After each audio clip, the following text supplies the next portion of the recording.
O título dessa série é uma referência ao texto em que ela está fundamentada, que é a introdução do Sermão do Monte, as chamadas bem-aventuranças, que entre muitas traduções possíveis, mais que felizes é uma delas. Por causa daquilo que Cristo fez e daquilo que nós recebemos dele, nós somos mais que felizes. E o tema que eu proponho é exatamente em razão do fato de, como eu já disse aqui outras vezes, todos nós estarmos buscando a felicidade. Tudo que nós o fazemos esperando encontrar a felicidade. E como eu já disse, não há nenhum problema nisso, porque na verdade essa busca é o resultado daquela percepção que nós temos de que um dia nós fomos felizes. Um dia muito tempo atrás, lá no Jardim do Éden, o homem experimentou a plenitude da felicidade.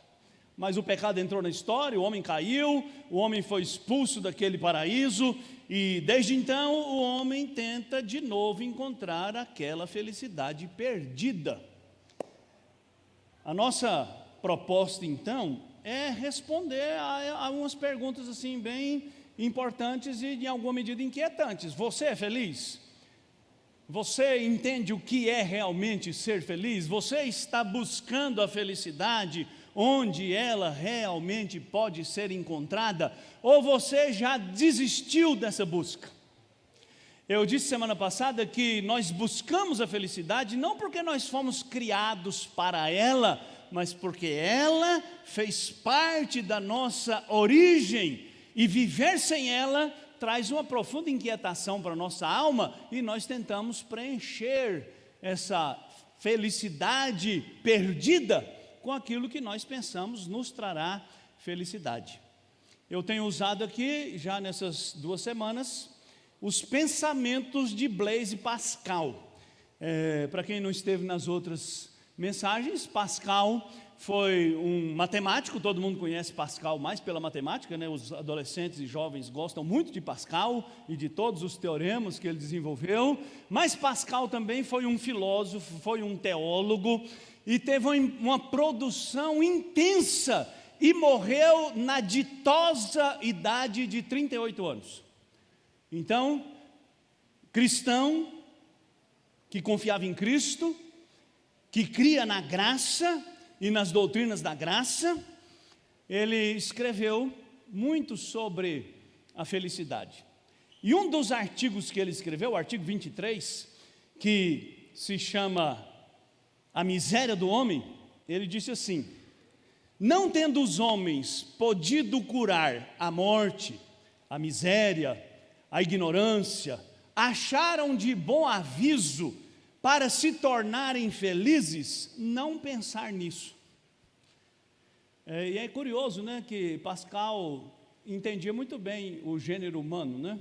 Porque há pessoas que, pensando em buscar a felicidade, se recusam a falar de morte, de miséria, não vão em velórios, não vão em cemitério, e escolhem a ignorar. Olha, não vou falar disso. Eis tudo o que puderam inventar para se consolarem de tantos males. Ou seja, o que os homens inventam para se consolar dos males que a vida impõe é esquecer. Não vou falar disso.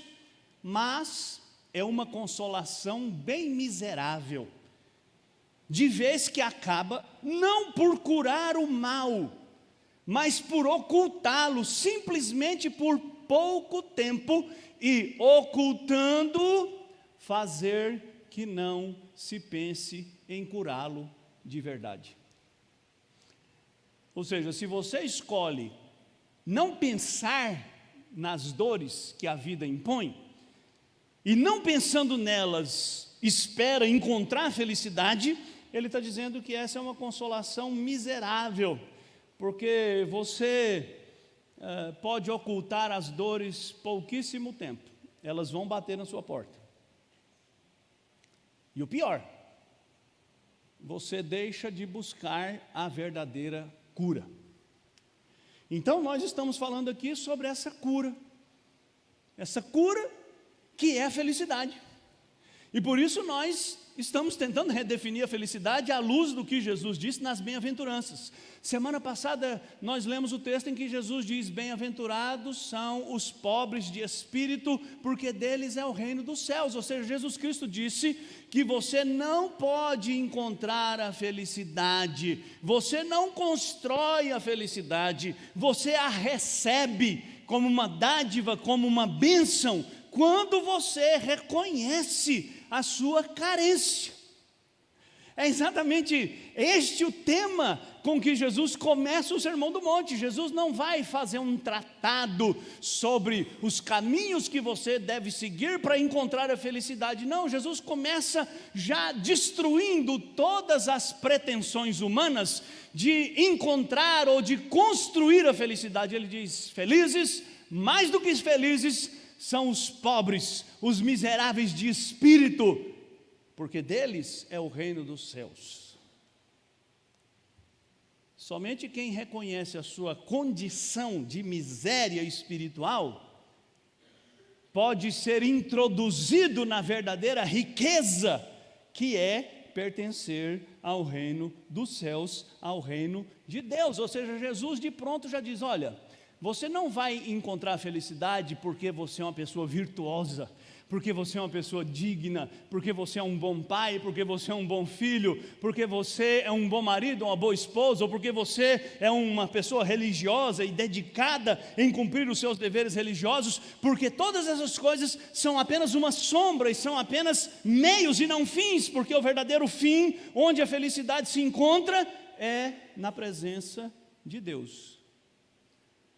A felicidade é um estado reservado para aqueles que são filhos de Deus, que pertencem ao seu reino. Por isso, na semana passada, eu terminei com estas implicações. Nós precisamos repensar os nossos significados, os nossos conceitos do que é ser feliz, onde encontrar felicidade, ressignificar, ou seja, encontrar um novo sentido, porque o sentido que talvez você tenha dado e as coisas em que você tem buscado a felicidade vão todas fracassar. Para que isso seja feito, Jesus confronta você com esse seu desejo de autonomia, de independência, esse desejo que a gente é ensinado a ter desde criança. Desde criancinha você foi treinado a ser uma pessoa independente, a buscar a sua independência financeira, a buscar a sua autonomia, a ser uma pessoa livre. E porque as pessoas pensam que se nós alcançarmos essa autonomia e independência, então nós seremos felizes, mas Jesus diz exatamente o contrário, quando Ele nos conclama, dizendo: mais do que felizes, não são os independentes, são os miseráveis espiritualmente. Destes é o reino dos céus. Aqueles que aprenderam que não podem conquistar com suas virtudes, aqueles que reconheceram a sua incapacidade e se entregaram àquele que pode dar o que você e eu não podemos comprar. Por isso, a última implicação é você se apropriar do consolo que há em Cristo. Aqueles que ouvem a Cristo, creem em Cristo, confessam a Cristo, se entregam a Cristo, estão dando o primeiro passo nesta jornada para a felicidade. O nosso título hoje é Choro e Consolo. E eu acredito que o nosso tema de hoje é bem mais desafiador do que o de semana passada. Porque quando Jesus proferiu a primeira bem-aventurança, Ele já solapou os alicerces do que os homens se esforçam por construir. Mas quando Jesus diz que mais do que felizes são os que choram, Jesus dá um choque nos seus ouvintes, que só pode ser curado se você entender o que realmente significa chorar e o que realmente significa o consolo que Jesus Cristo diz que os que choram receberão. E uma coisa que fica clara no Evangelho é que Jesus não veio a esse mundo para remendar a sua vida. Na verdade, a sua vida, como a minha vida, não tem conserto. Nós precisamos de uma vida nova. E por isso os conceitos e as definições que Jesus faz no Sermão do Monte e nas bem-aventuranças em particular são tão chocantes. Indiretamente, Jesus está dizendo: felizes são aqueles que entenderam que a vida neste mundo está fadada à infelicidade e por isso buscam a felicidade em uma outra vida, que é a vida que Cristo pode dar. Jesus disse, e João registrou: eu vim para que vocês tenham vida. Paulo entendeu essa frase porque ele lá em Efésios ele diz: ele nos deu vida quando nós estávamos mortos. Quando Jesus foi questionado pelos teólogos, porque ele não cumpria os rituais tradicionais do judaísmo, agora presta atenção, Jesus não desobedeceu à lei nem uma vírgula, mas ele não obedeceu aos preceitos que os judeus criaram em torno da lei. Um deles, por exemplo, era comer. Para comer tinha que lavar as mãos. E os teólogos disseram para Jesus: por que os seus discípulos não obedecem os mandamentos e comem sem lavar as mãos? E Jesus respondeu assim: porque eu não vim, e ninguém, aliás, Jesus fez uma figura, né? Jesus disse assim: ninguém põe remendo de pano novo em veste velha, e ninguém põe vinho novo em odres velhos. Jesus está dizendo indiretamente: eles não fazem isso, porque eu não vim consertar o que vocês fizeram. Eu vim fazer algo novo. Eu vim dar a vocês uma vida nova. E essa vida nova passa primeiro pela rendição. Bem-aventurados são os pobres de espírito, porque deles é o reino dos céus. E a segunda bem-aventurança, vamos falar juntos? Bem-aventurados os que choram, porque serão consolados. De novo, bem-aventurados os que choram, porque serão consolados. Essa bem-aventurança é muito chocante, né? Porque quem se alegra com a tristeza? Isso talvez na nossa sociedade seja considerado uma completa insanidade, uma patologia, um desequilíbrio. Talvez uma bem-aventurança bem aceitável fosse assim: bem-aventurados os que não sofrem porque não choram. Porque talvez você fique pensando, como eu fiquei pensando, por que Jesus não disse algo assim: bem-aventurados os que não experimentam a dor?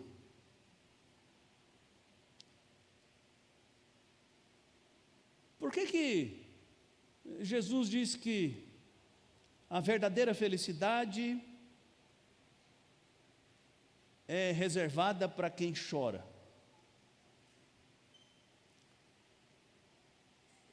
Eu não tenho nenhuma dúvida, meus irmãos, que Jesus colocou esta bem-aventurança exatamente como ela está, porque é impossível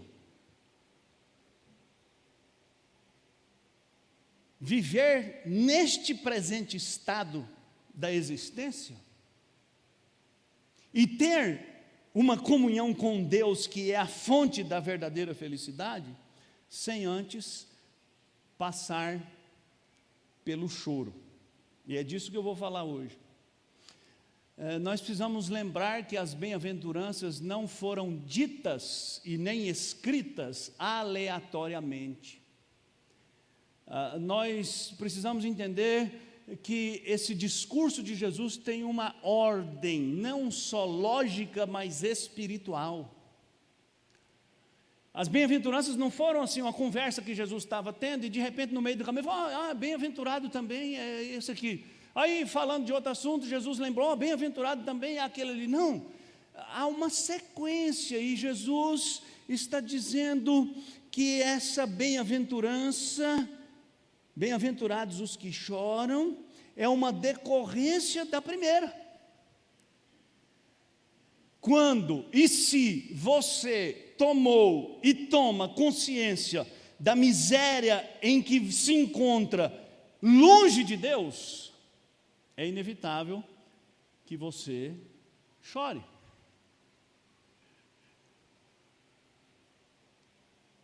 Então essa bem-aventurança não é uma contradição. John Stott, que foi um grande pregador, que eu já citei aqui várias vezes, autor consagrado, tudo que você encontrar para vender à venda sobre John Stott, ou escrito por John Stott, compre, vale a pena ler. John Stott, comentando esse texto, ele diz que uma tradução interessante para essa bem-aventurança seria assim: felizes os infelizes. Porque os infelizes encontrarão a felicidade. Se você ler rápida e superficialmente esse texto, talvez você possa até pensar que Jesus está fazendo uma piada de mau gosto. Entretanto, eu já disse semana passada e já reafirmei aqui, que Jesus não está fazendo uma lista de deveres que uma pessoa deve cumprir para encontrar a felicidade. Jesus está fazendo uma proclamação do que realmente a felicidade é. E a felicidade é aquela graça de Deus que encontra quem reconhece a sua condição de miséria e quem lamenta essa condição. Em outras palavras, irmãos, a bem-aventurança não é uma declaração geral, genérica. Jesus não está dizendo que qualquer pessoa que chora é bem-aventurada porque ela será consolada. Isso não é verdade, a Escritura não ensina isso. Pelo contrário, a Escritura ensina que houveram homens e situações no passado em que o choro, mesmo o choro copioso e até desesperado, não resultou em mudança nenhuma. O exemplo clássico é o exemplo de Esaú. Os irmãos se lembram, Esaú vendeu o seu direito de primogenitura, desprezou toda a tradição familiar e religiosa, desprezou todas as bênçãos reservadas por Deus para o primogênito da família e trocou o seu direito por um prato de lentilha. E o autor de Hebreus, lá no capítulo 11, versículo 17, diz que depois que Esaú viu a besteira que ele fez, ele chorou amargamente, mas não achou lugar de arrependimento. Nos dias do profeta Malaquias, Deus se queixa, porque o povo desonrava as alianças que tinham feito, inclusive a aliança conjugal. Os homens abandonavam suas esposas e possuíam meretrizes, e depois vinham para o templo, e vinham chorando, e fazendo sacrifícios, e Deus diz: eu não suporto esse choro de vocês. Esse choro de vocês são apenas um monte de desculpas esfarrapadas, e eu não vou ouvir esse choro de vocês. Então essa bem-aventurança, irmãos, não é uma contradição, porque Jesus não está dizendo: olha, basta chorar que você vai ser consolado. Jesus não está dizendo: olha, todas as dores que você sofrer encontrarão o consolo no Senhor. Não é verdade. Qual é a verdade então? E para eu entender a verdade, eu preciso entender qual foi a razão pela qual Jesus Cristo fez essa afirmação tão contundente, tão chocante. E como eu já disse, Jesus tinha que primeiro demolir uma construção sobre bases erradas que havia sido feita. Quando você lê no Sermão do Monte, e eu vou dizer isso porque às vezes a gente lê o Sermão do Monte e a gente vê algumas afirmações de Jesus e a gente as interpreta erroneamente. Por exemplo, quando Jesus diz: ouvistes o que foi dito, não adulterarás, eu porém vos digo, quem olhar para uma mulher com intenção impura no coração já adulterou com ela. A gente às vezes lê aquela primeira expressão de Jesus: ouvistes o que foi dito pelos antigos, e a gente pensa diretamente nos 10 mandamentos, mas Jesus não está se referindo aos 10 mandamentos. Jesus está se referindo aos ensinos dos rabinos, que pervertendo os 10 mandamentos, reduziram estes mandamentos à letra bruta, à letra da lei. Então os rabinos diziam assim: se você nunca se deitou com uma mulher que não é sua esposa, você nunca cometeu esse pecado. E Jesus diz: cometeu sim. Todas as vezes que o seu coração é dominado pela lascívia, você pecou. Todas as vezes que a sua mente foi dominada por um desejo impróprio, você pecou. Ou seja, Jesus deixa claro que as implicações da lei são muito mais profundas do que uma interpretação rasa. Então Jesus primeiro demole aqueles conceitos errados, e por isso o Sermão do Monte começa com essas declarações chocantes. Ah, vocês acham que felizes são as pessoas dignas, as pessoas íntegras, as pessoas religiosas, as pessoas que cumprem todos os preceitos da lei e se sentem seguras? E Jesus: pois eu digo, bem-aventurados são os miseráveis, que reconhecem a sua incapacidade, a sua fragilidade, a sua fraqueza, a sua iniquidade. Estes sim pertencem ao reino dos céus. Vocês acham que felizes são os que celebram, os que festejam, os que cantam, os que louvam? Pois eu digo a vocês, felizes são os que choram. E é curioso que a palavra chorar aqui é a mais forte palavra chorar que a gente encontra no grego. É aquele choro que vem da alma, aquele choro que é quase um desespero de alguém que se viu como de fato é e reconheceu a sua condição desesperada. No Sermão do Monte e nas bem-aventuranças, Jesus deixa claro que ele não subscreve, que ele não se alia a nenhum sistema filosófico, político, econômico que os homens possam criar, porque todos os sistemas que os homens criam estão eivados, estão cheios de iniquidade. Então Jesus tem que criar um novo sistema, porque ele é o rei de um novo reino. E Jesus precisa mudar a sua mente, mudar as suas convicções, porque você é exatamente o resultado daquilo que você crê. Quem está frequentando o curso de Cosmovisão na escola dominical já está aprendendo isso. Você é aquilo que você crê. Então, às vezes há um descompasso na nossa vida, né? Nós dizemos algumas coisas verdadeiras, mas na nossa prática nós fazemos outras coisas.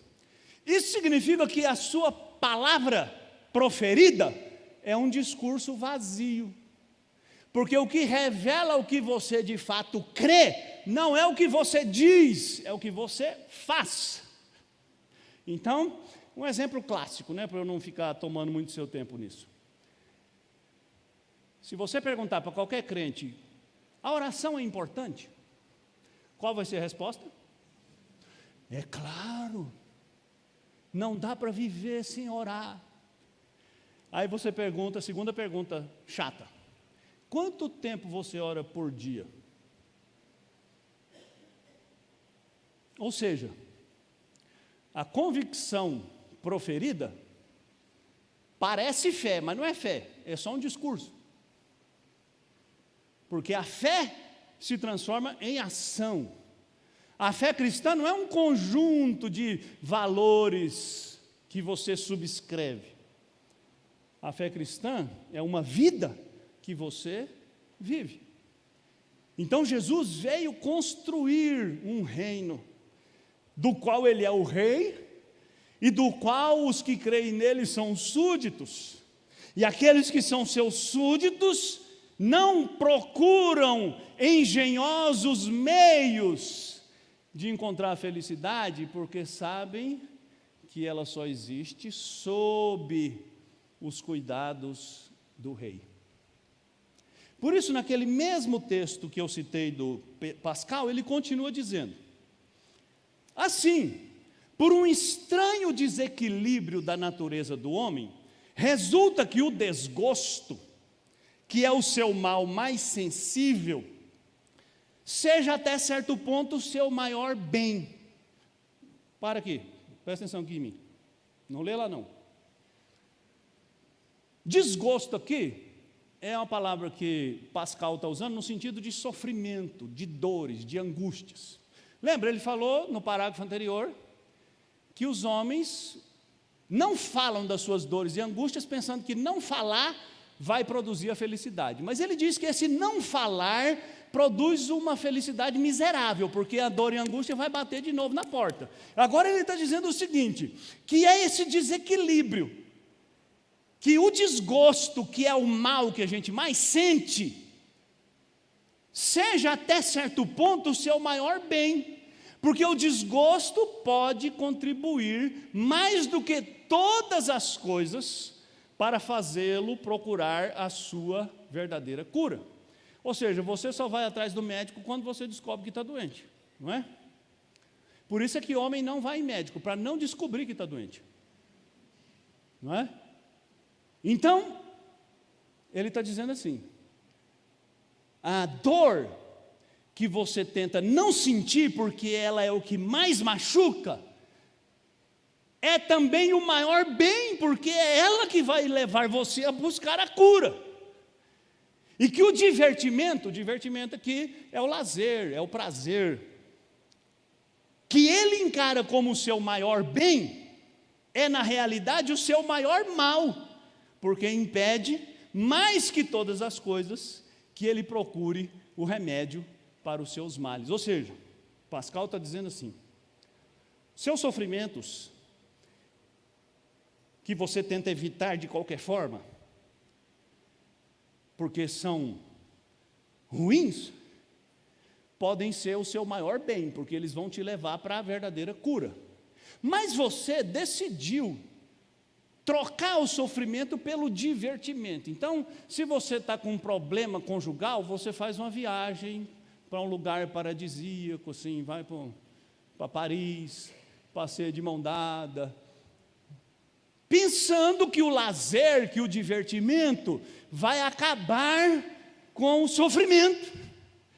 Mas ele diz, esse divertimento impede você de procurar a verdadeira cura. E você fica tomando analgésico quando está precisando de quimioterapia. Você fica usando band-aid onde precisa tomar uns 30 pontos. Você tenta curar uma ferida que está destruindo você, tomando água com limão em jejum. Então, o que Jesus está dizendo aqui nesse texto? E que é para você acordar. Jesus, por acaso, está dizendo que, então, o caminho para a felicidade é a autoflagelação. Então, Jesus está dizendo, olha, já que bem-aventurados são os que choram, e você não está chorando, então provoque o choro. Então, compra um chicote e se bata de madrugada nas costas, né? Ou, como os medievais, use um cilício, que é uma cinta de ferro amarrada na perna, rasgando a sua carne, para você sempre se lembrar da sua miséria. Não, Jesus não está falando aqui de um choro causado por razões físicas, Jesus está falando de um choro causado por razões espirituais. É o choro decorrente de conhecer e entender o seu estado de miséria espiritual. É por isso, irmãos, que na Bíblia a gente pode encontrar pessoas que numa condição natural estariam dominadas pela tristeza, mas ao contrário estão felizes. Porque a felicidade não é apenas resultante de uma situação. A felicidade que Deus dá, ela é um estado de espírito. Por isso é que, por exemplo, você vê Paulo e Silas presos lá na cidade de Filipos, Atos 17, tinham apanhado, estavam amarrados no tronco, e o texto bíblico diz que por volta da meia-noite, Paulo e Silas choravam e murmuravam. Não, né? Diz o texto que eles oravam e cantavam. Ou seja, do ponto de vista físico, eles estão esmagados, mas do ponto de vista espiritual, eles estão felizes.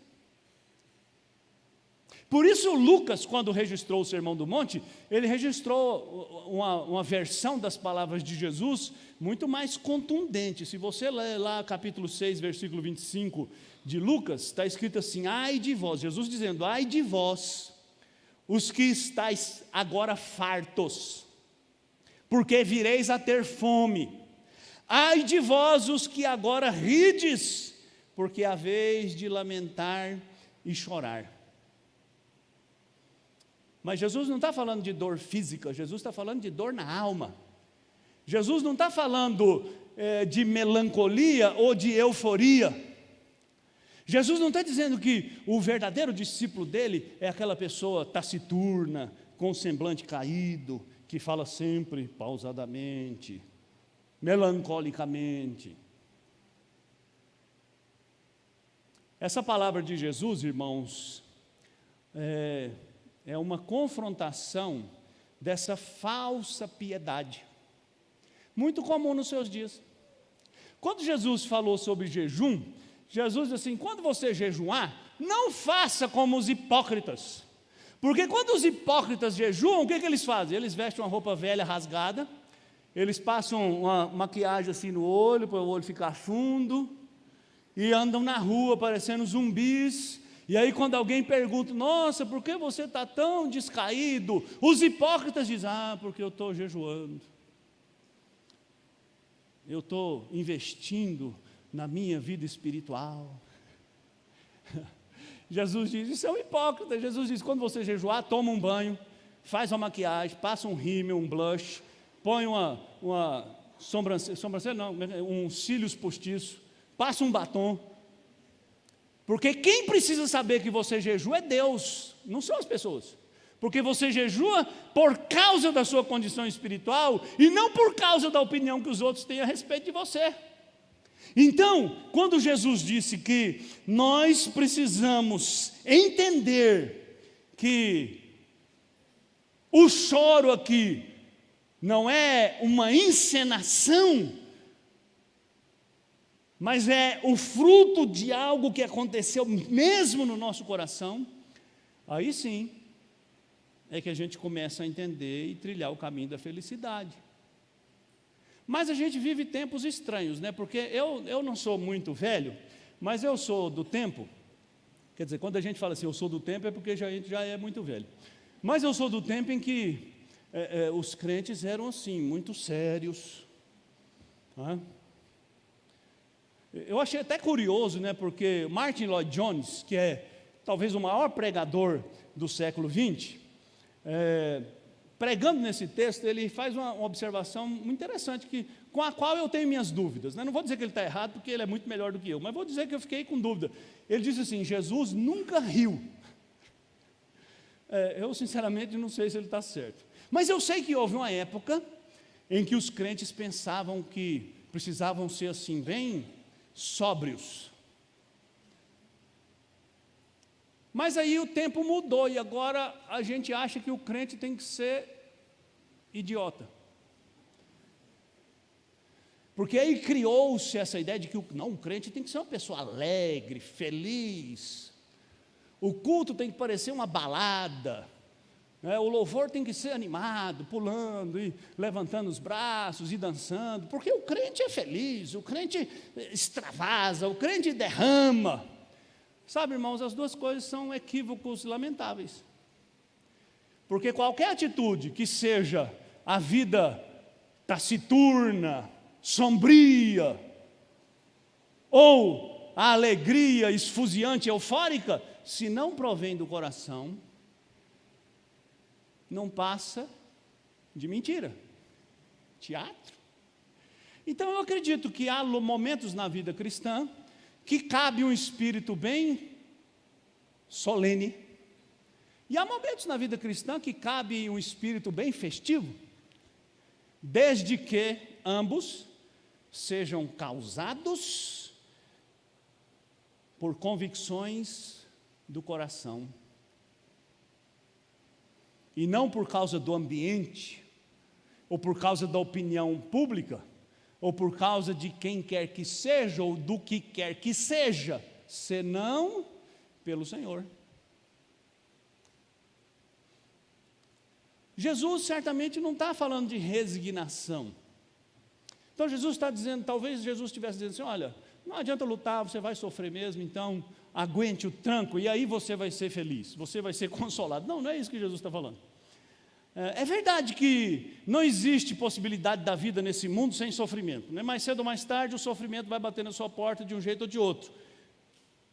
Mas Jesus não está falando que bem-aventurados são os resignados.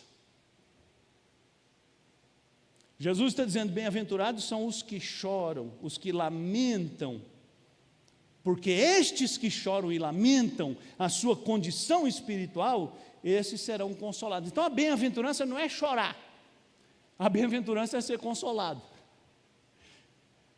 É saber que esse choro não durará para sempre, ele vai receber o consolo do Senhor. Então qual é o significado dessa bem-aventurança?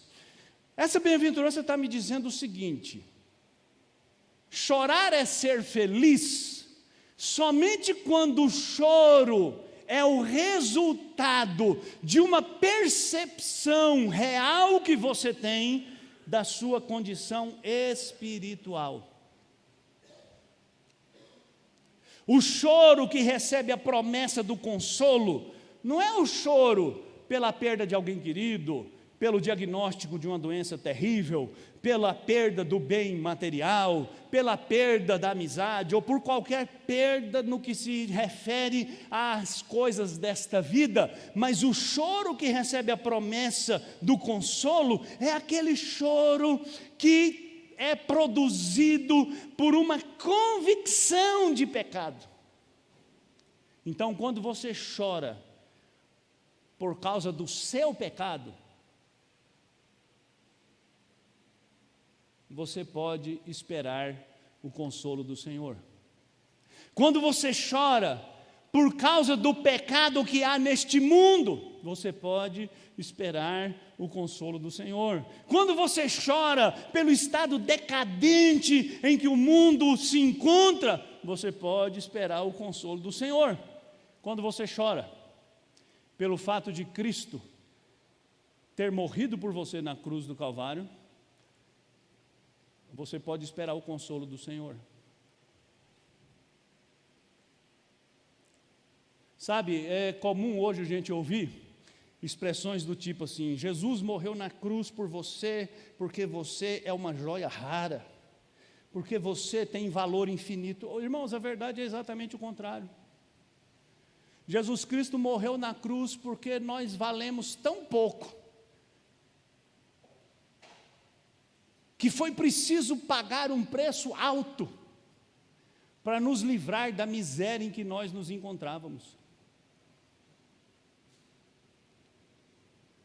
Semana passada eu usei a ilustração aqui de você passando na rua, encontrando um morador de rua e dizendo para ele: levanta e arranja um trabalho, rapaz, toma vergonha.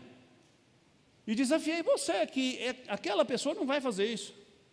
É preciso que alguém vá lá, eu pegue pela mão, dê banho nele, corte o cabelo dele, troque as roupas dele e ajude-o a se levantar. É exatamente isso que nós precisamos. É exatamente isso que Deus fez por nós, enviando Jesus Cristo. Por isso Jesus morreu na cruz do Calvário. Não é porque nós tínhamos valor, porque nós éramos joias raras, porque nós éramos iguais a Cristo, porque nós temos valor eterno. É porque nós estávamos num estado tão deplorável, que se não fosse um sacrifício infinitamente valioso, nós não poderíamos sair dali. E a Bíblia está cheia de exemplos de pessoas que choraram por causa das razões que eu listei aqui, o meu pecado, o pecado do mundo, o pecado na sociedade, a morte de Cristo. Por exemplo, no livro de Esdras, conta que Esdras reuniu o povo para ler a Escritura Sagrada, e depois de ler a Escritura Sagrada o dia inteiro, o povo se desfez em lágrimas, arrependido por ter sido confrontado com a verdade.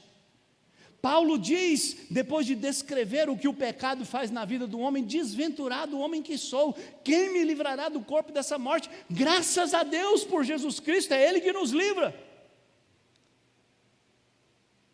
Paulo fala que até a natureza geme por causa do pecado, e nós gememos com ela, esperando a redenção.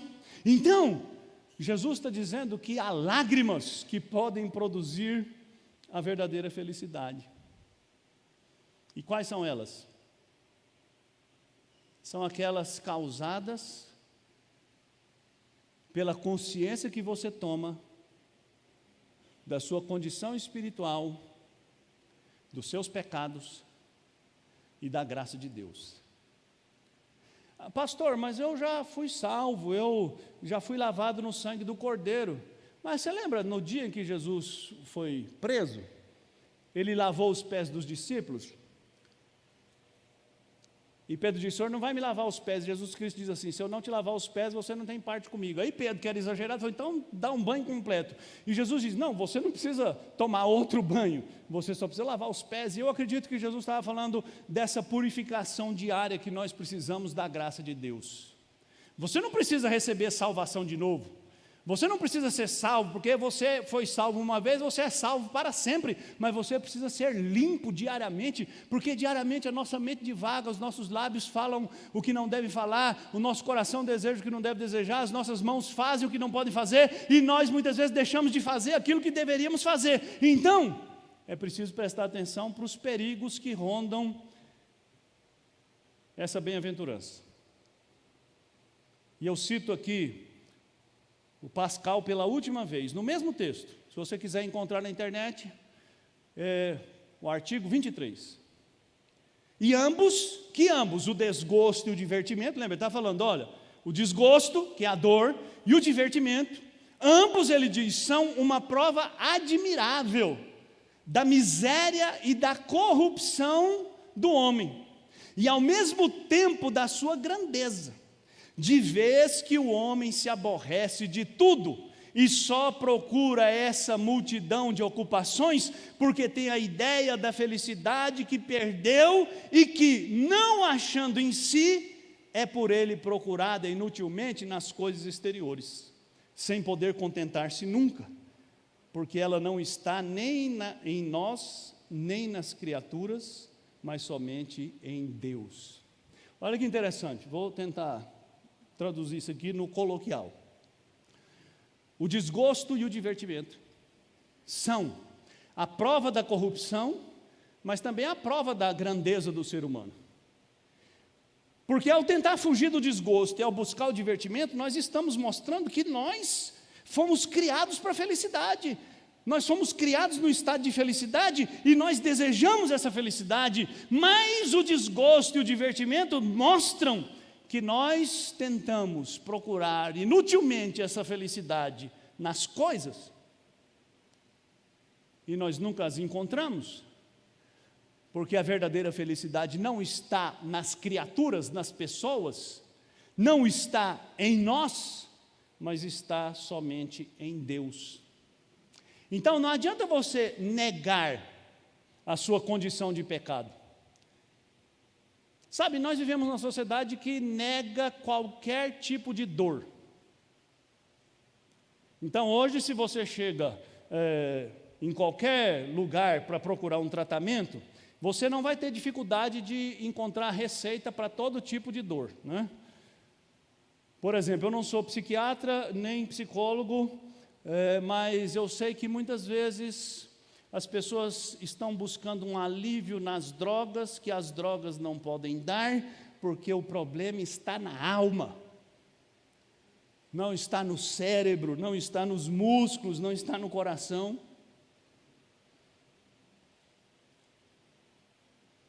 E essa sanha de negar a dor, de negar o estado em que nós nos encontramos,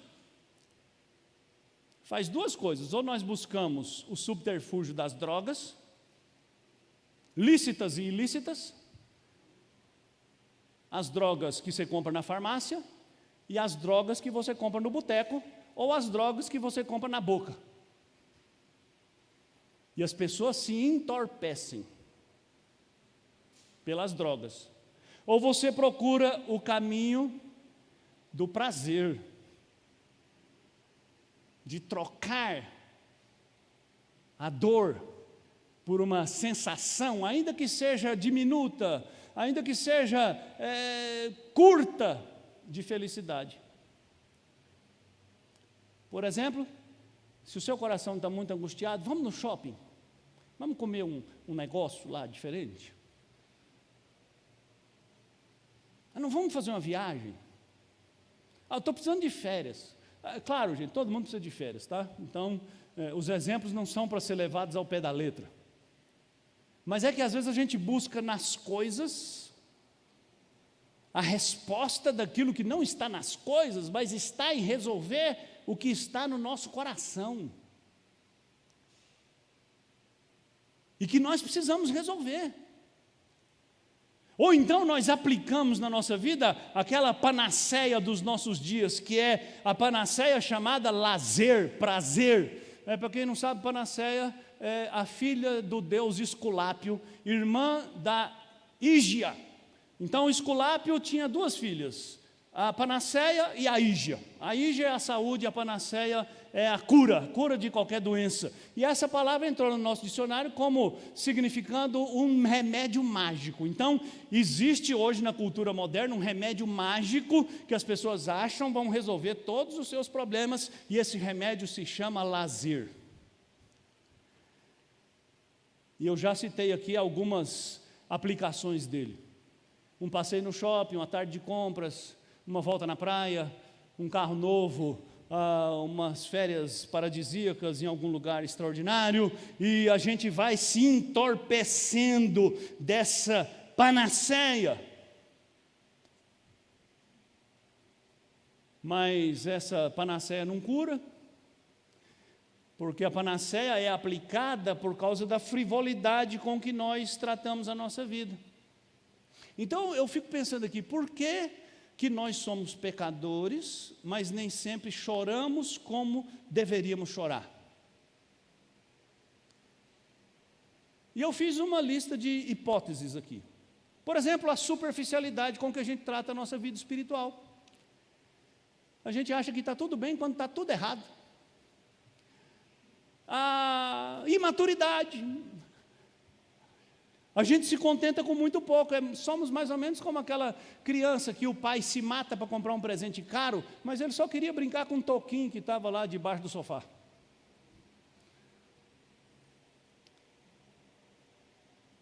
Nós ignoramos a nossa real condição, nós relativizamos o pecado, nós supervalorizamos a nossa ética. Por exemplo, você pode avaliar a sua vida e chegar à conclusão que você está muito bem, que está tudo certo, mas se você fosse ler a Bíblia, você descobriria que está tudo errado, que está tudo fora de lugar.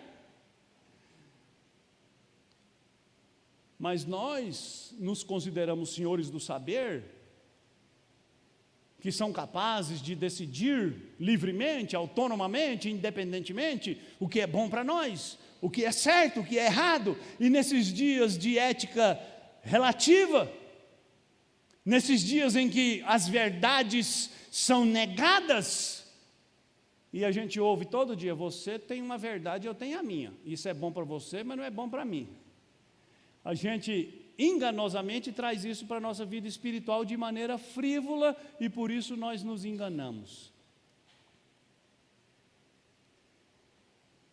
Nos enganamos, pensando que estamos no caminho da felicidade, quando na verdade nós estamos no caminho da ruína.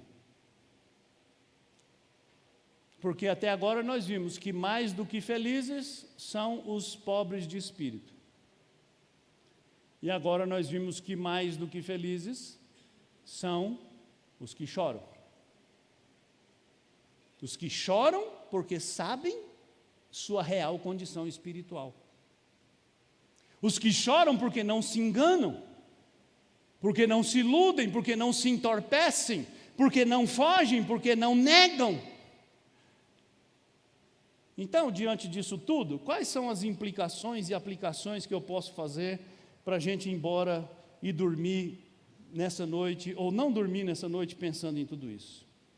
Primeira implicação: se bem-aventurados são os que choram, você precisa ir embora para casa hoje e perguntar: eu tenho chorado pela minha condição espiritual? E para eu chorar por causa da minha condição espiritual, eu preciso me examinar. E me examinar muitas vezes é uma coisa muito desconfortável.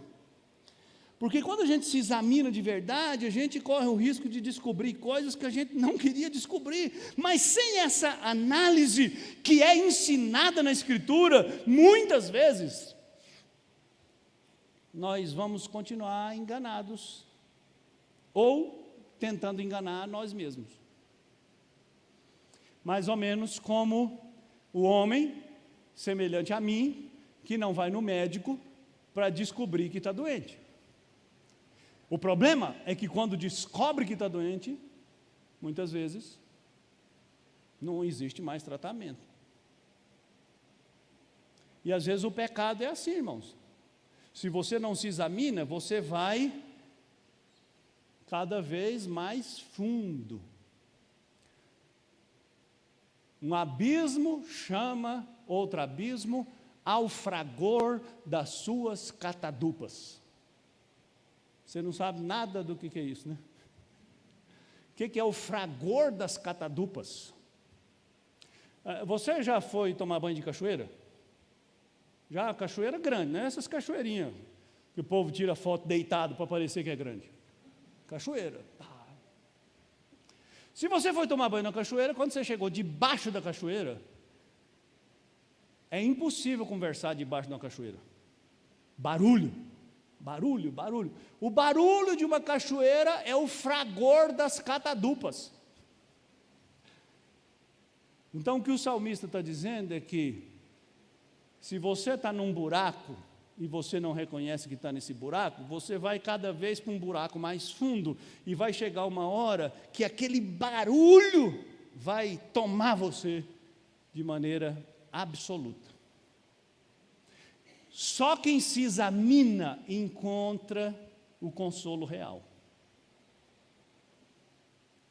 Então, se você continuar se entorpecendo, continuar achando que a solução sua é comprar mais, é viajar mais, é passear mais, é comer mais, é gastar mais, ou fazer o que Pascal disse que as pessoas fazem, não fala disso, não quero nem saber, não quero saber desse negócio. Você não vai encontrar consolo, você vai encontrar paliativos. Você vai encontrar placebos. Remédios que não curam porque não são remédios. Segundo, você precisa lamentar.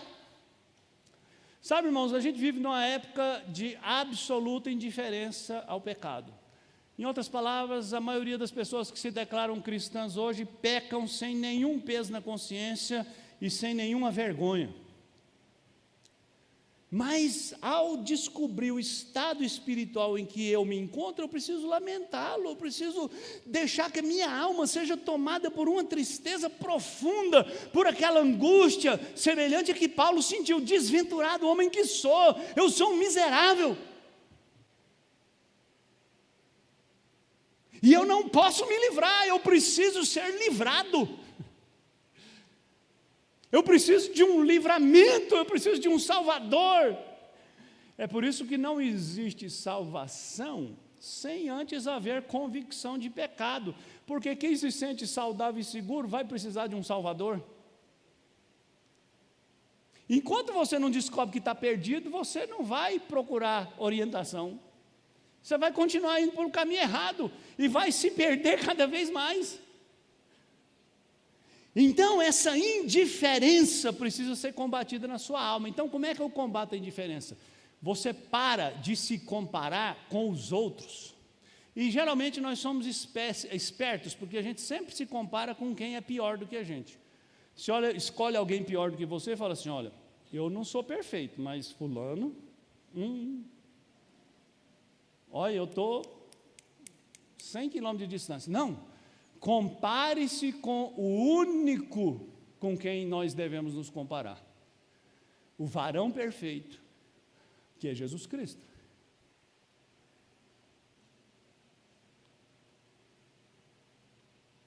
Se você se comparar com Jesus Cristo e continuar indiferente, você precisa de outra coisa, que é conversão. Confesse. Sabe, irmãos, a verdadeira confissão, ela só existe quando há verdadeira contrição. Ou seja, sem tristeza pelo pecado, não existe perdão de pecado e nem existe abandono de pecado. É por isso que você confessa o mesmo pecado há 10 anos e não abandona esse pecado. Porque a sua alma ainda não foi tomada por aquela angústia, aquela tristeza, aquela agonia, aquele desespero de quem sabe que aquele pecado está quebrando a sua comunhão com Deus. E a sua confissão é só da boca para fora, não é da alma contrita, do espírito contrito.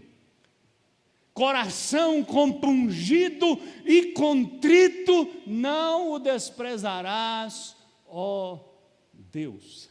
Não foi o que Davi escreveu no Salmo 51?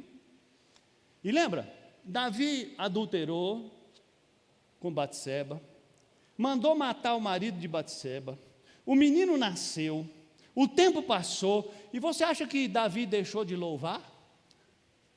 Davi deixou de participar do sacrifício matutino? Todo dia, 9 horas da manhã, o sacerdote sacrificava uma ovelha. Todo dia, 3 horas da tarde, o sacerdote sacrificava uma ovelha. Eu acredito, irmãos, que Davi estava lá todo dia. O rei, devoto, fiel, religioso.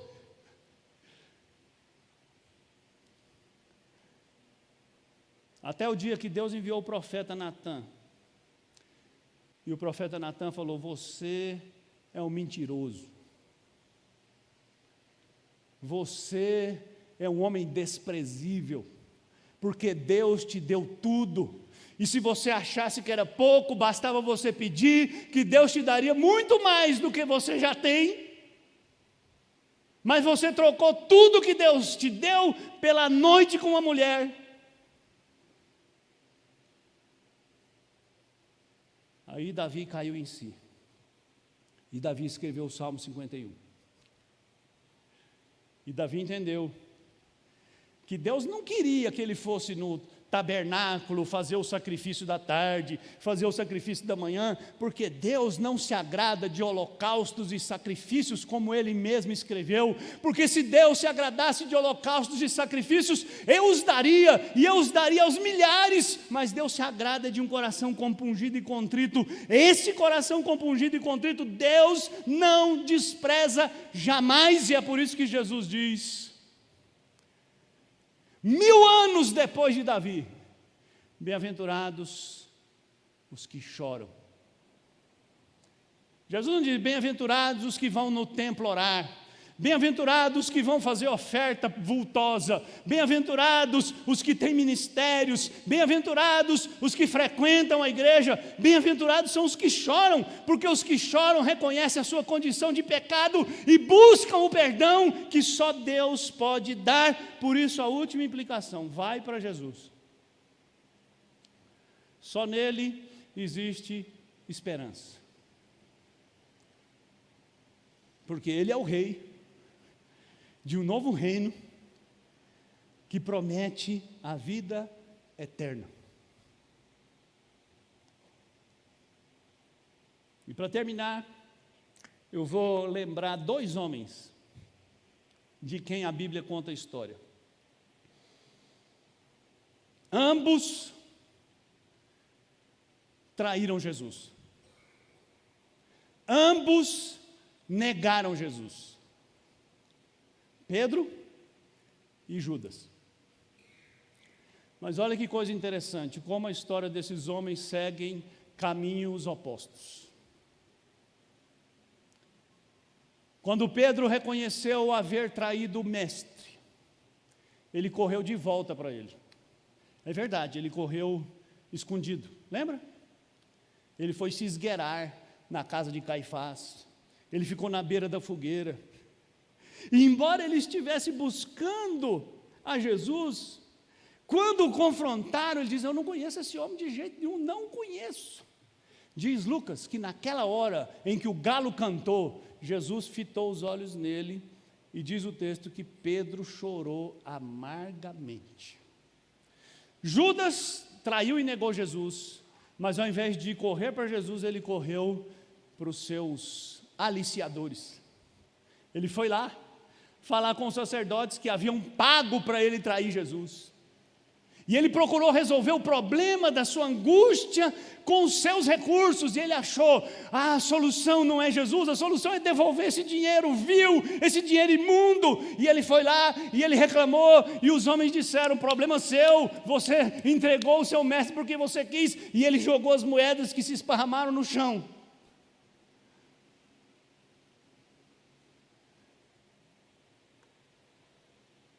Primeiro, Pedro foi esmagado, foi moído, tão moído, que lá na Galileia, dias depois, Jesus precisou pegar no braço de Pedro e falar: vamos dar uma volta, Pedro.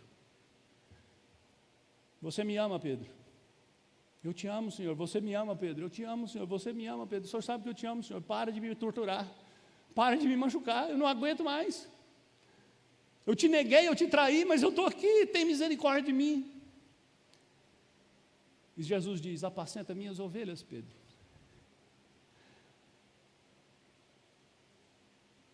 Pedro se tornou uma coluna da igreja, porque ele correu para Jesus. Judas, que correu para os seus aliciadores, que tentou resolver sua angústia com os recursos que ele tinha, com os meios que ele tinha, com as convicções que ele tinha, ele não entendeu nada, ele não aprendeu que o socorro está em Jesus, ele não aprendeu que Jesus é o Consolador, ele não aprendeu que Jesus perdoou durante o seu ministério as ofensas mais atrozes. Aquilo não entrou no coração dele, porque só ficou na cabeça, e quando ele foi em busca de uma solução longe de Jesus, o que ele encontrou foi uma forca, que ele mesmo fez, e na qual ele mesmo se matou.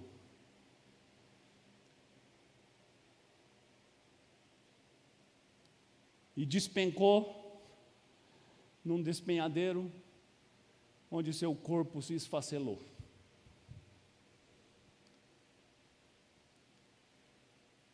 Ambos pecadores, ambos traidores, ambos desesperados.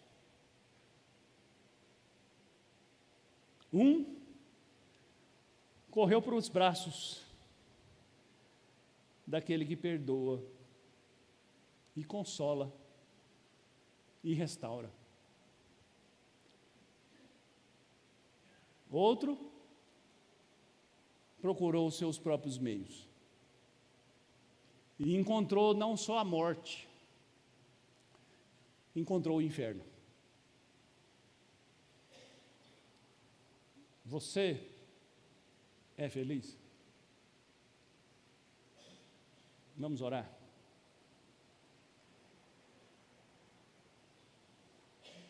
Meu Deus, tem misericórdia de nós. Nos ajude, ó Deus, a entender onde está